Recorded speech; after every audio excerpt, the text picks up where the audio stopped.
Good morning, dear students. Myself, Miss Deepti from Dip Scrollbug. In today's lecture, we are going to start History Chapter 10, Political Situation in 18th Century. So, in this chapter, we are going to read about the political scenario after the death of Aurangzeb. There was a lot instability in after the death of Aurangzeb, and many small rulers come to the powers and uh, so let us read about them. Later Mughal periods. We understand that India was ruled by great emperor and kings. In spite of rule of the Mughals, many independent kingdoms started rising to gain power. The collapse of great Mughal empire started during Aurangzeb's reign.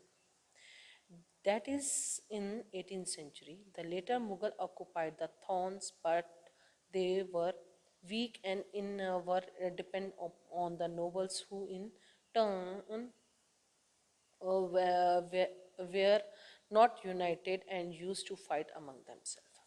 So main reason was behind the decline of Mughal empire was that after the death of Aurangzeb, his successors were not very uh, good emperor good king administrators. वो काफ़ी week थे. वो अपने nobles पे बहुत depend करते थे अपने कामों को लेकर, जिसका जिसका ये था.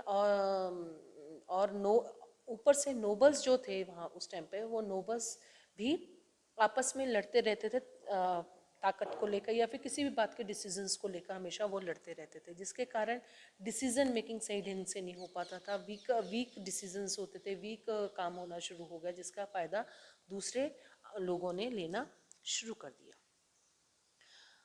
Bahadur Shah I came to power in 1707 after a war of succession among his brothers. He was a tolerant ruler and tried to undo the reactionary policies of Aurangzeb. So Bahadur Shah first जो 1777 में सिंहासन पे बैठे, उन्होंने कुछ political stability लेके आने की कोशिश की. वो टॉलरेंट था, जैसे कि औरंगज़ेब जो था वो बहुत कट्टर था अपने धर्म को लेकर, वेयर एज बहादुर शाह जो था वो दूसरे धर्म के प्रति भी बहुत सहनशील था. और उसने औरंगज़ेब की कई नीतियों को उसने बंद करने की कोशिश की, और उसने अपने रिलेशंस अपने रिलेशंस जो है राजपूतों के साथ में सुधारने की कोशिश की. और उन्होंने मराठा के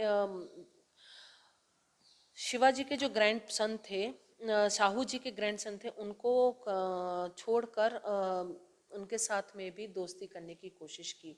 और बहादुर शाह जफर वन की जो सबसे बड़ी बात आती है, उन्होंने जो जजिया कर लगा रहा था, जो कि जजिया कर वो कर था, जो टैक्स था वो उन गैर मुसलमान लोगों पे लगाया जाता था. धार्मिक यात्रा करने पर उनको सुरक्षा देने के नाम पर ये कर लगाया जाता था, ये टैक्स लगाया जाता था. तो ये जजिया कर भी उसने ख़त्म करवा दिया था.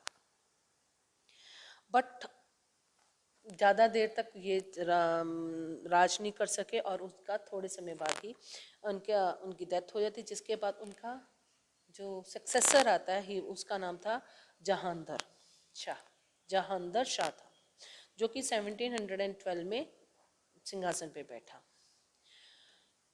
Jahandar Shah in 1712, who was not an efficient ruler, hence during his reign Sayyid Hassan Ali and the Sayyid Abdullah took the role of kingmakers.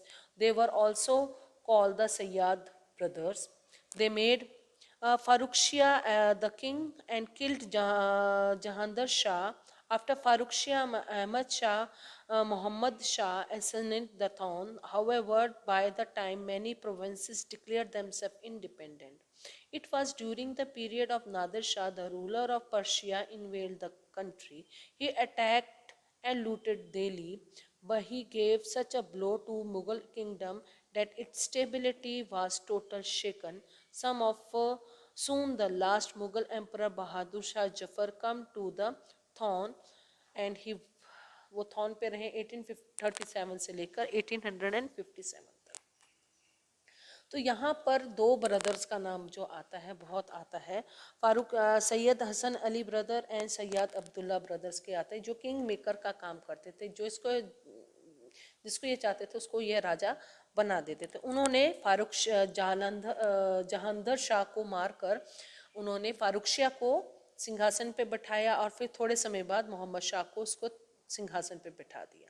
But इस टाइम पे मुगल का जो एम्परर था, मुगल का जो ताकत दिखती थी, उस ताकत को उसका वो जो कहते हैं ना कि दिखावा के जो मुगलों का जो डर था, दिखावा जो था कि मुगल बहुत पावरफुल है, उसको गिरा, उसको उस दिखावे को ख़त्म किया नादिर शाह के अटैक ने, जो कि पर्शिया का रूलर था। जब उसने इंडिया पे अटैक किया तो मुगल की सेना बिल्कुल बहुत बुरी तरह हार गई और नादिर शाह ने दिल्ली को बहुत लूटा और सोना जवाहरात लूट कर ले गया। इससे सभी को पता लग गया कि मुगलों के बीच में, मुगलों में इतना अब वो पहले वाली बात नहीं रही है।